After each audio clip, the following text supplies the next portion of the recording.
This is Vishali from Rusharaj classes. Today we are going to start the chapters for standard 9. So we'll start with the first chapter of mathematics, that is number system. So before I start the chapter directly, let me ask you, what is this number system? When I speak out the word number, what exactly comes in your mind immediately? The numbers which you have learned in nursery. In nursery, they start with the numbers 1, 2, 3, 4, 5 and so on. They even give you some objects to count. And from which number do we start the counting of the object? We start with 1. We never start the counting with 0. We always start counting of the objects with 1. So, these numbers, that is 1, 2, 3, 4, 5, 6, 7, 8 and so on, we call these numbers as counting numbers. And in number system, this set of numbers is called as set of natural numbers. So, counting numbers are called as natural numbers. Now, there is no place for 0 in these natural numbers. So, in mathematics, we have one more set where we give place for this 0. That set starts from 0, 1, 2, 3, 4, 5 and so on. So, now this set of numbers which includes 0 in it is called as set of whole numbers.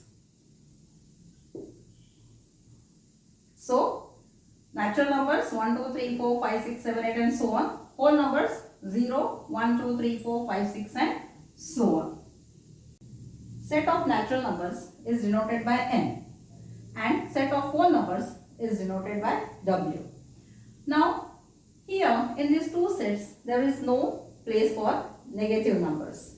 So, to solve this problem, we have one more set of numbers which includes 0 as well as positive and negative numbers.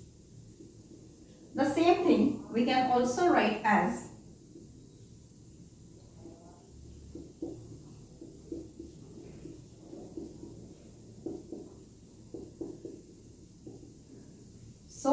this set of numbers which includes 0 as well as positive numbers plus all negative numbers, this set of numbers is called as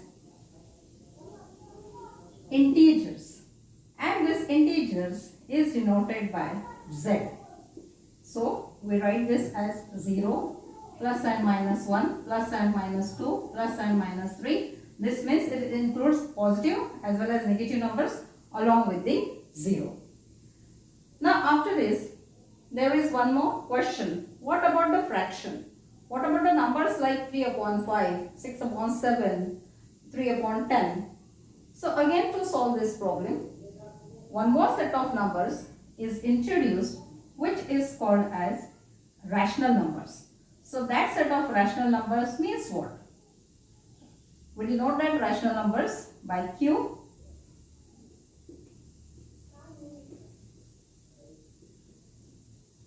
And in what way we define this set of rational numbers?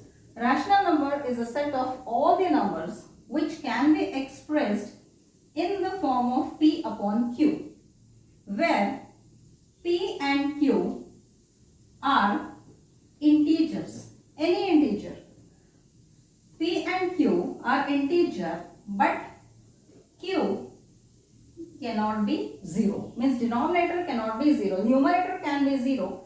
But denominator cannot be 0. So, now we have seen 4 set of numbers, that is natural numbers, whole numbers, integers and rational numbers. It is always said that picture speaks much better or more than the words. So, let us represent this 4 set of numbers with this picture. Here, set of natural numbers, as I said, counting numbers 1, 2, 3, 4 comes in this. Set of whole numbers 0 along with the 1, 2, 3, 4 comes in the set of whole numbers. So, what is the meaning of this?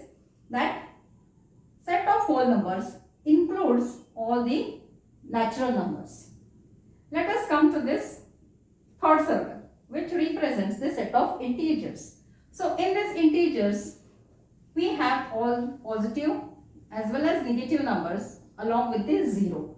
So what is the meaning? This third bigger circle says that set of integers includes all the whole numbers as well as all the natural numbers. Let us apply same thing to this outer circle, which represents, this bigger circle represents the set of all rational numbers. That is the numbers which are expressed in the form of P upon Q, where P and Q are any integers and Q is not equal to 0. So now what we can conclude from this? Rational numbers includes integers, whole numbers as well as natural numbers. Now, as I said, rational number, it includes even natural numbers, whole numbers. What is the meaning of this? 2. 2 means how 2 becomes rational number. We can represent this 2 as 2 upon 1. So it becomes rational number. What about 0, which is there in whole numbers? 0 upon any integer can come. Upon, if we write 0 upon 5, the value is 0. So even 0 is a rational number. What about minus 4? Even minus 4 can be represented as minus 4 upon 1. So set of rational numbers includes integers, whole numbers as well as natural numbers. So I think by this time the meaning of all the 4 set of numbers is quite clear to all of you.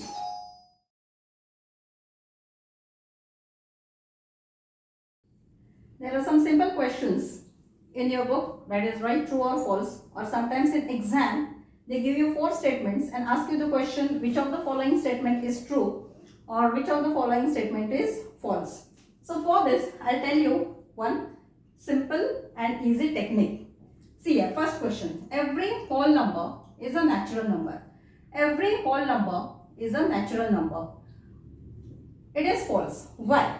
Because in this set of whole numbers we have the element 0, which is not a natural number. So that means this statement is false. Every integer is a rational number. Every integer is a rational number. Yes, each and every integer can be expressed in the form of P upon Q. So every integer is a rational number. This statement is true. Every rational number is an integer.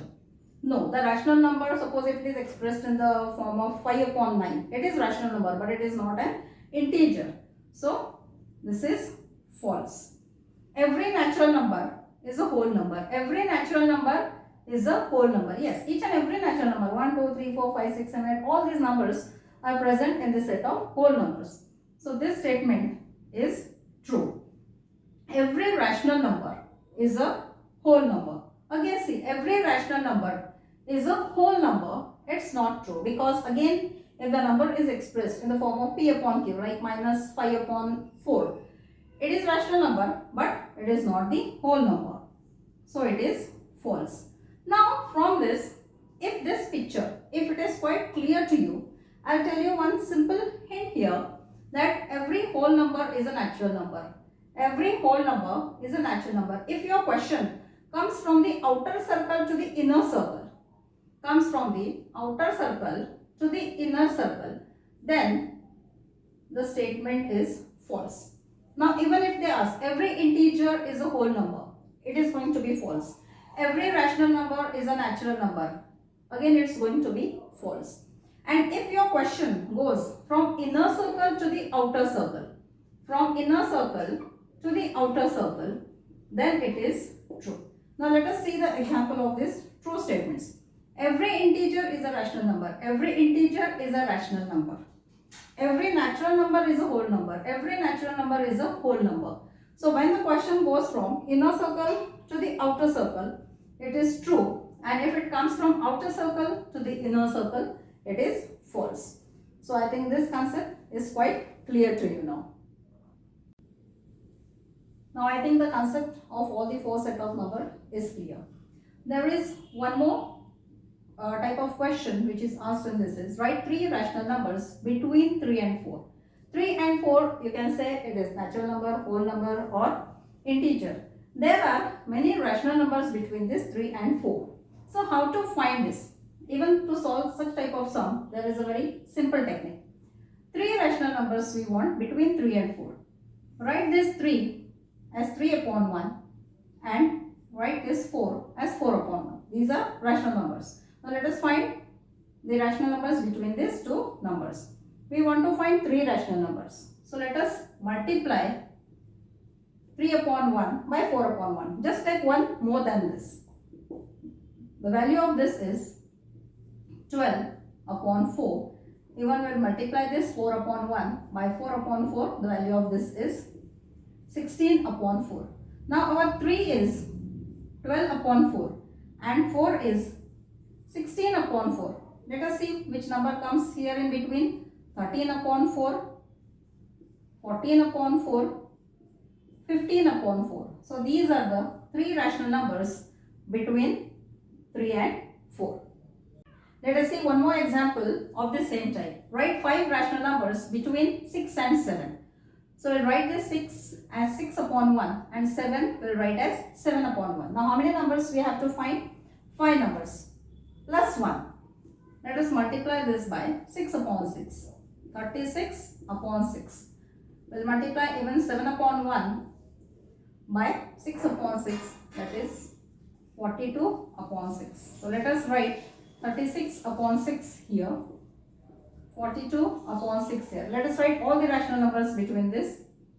37 upon 6, 38 upon 6, 39 upon 6, 40 upon 6 and 41 upon 6.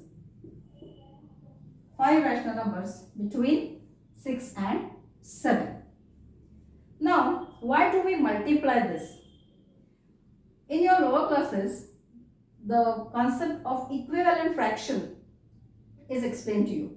Whenever we multiply any fraction with the same number, means numerator and denominator, when we multiply with the same number, the value remains the same.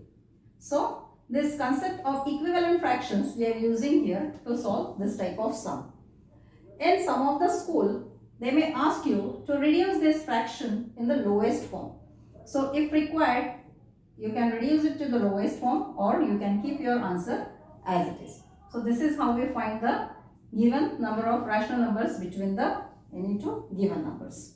So, I think this concept is quite clear to you, and the next concept of the same chapter will be explained in our upcoming videos. For that, if you have not yet subscribed our channel, please subscribe our channel so that you will get the regular updates of our videos which we upload on our YouTube channel. Thank you so much for watching this video.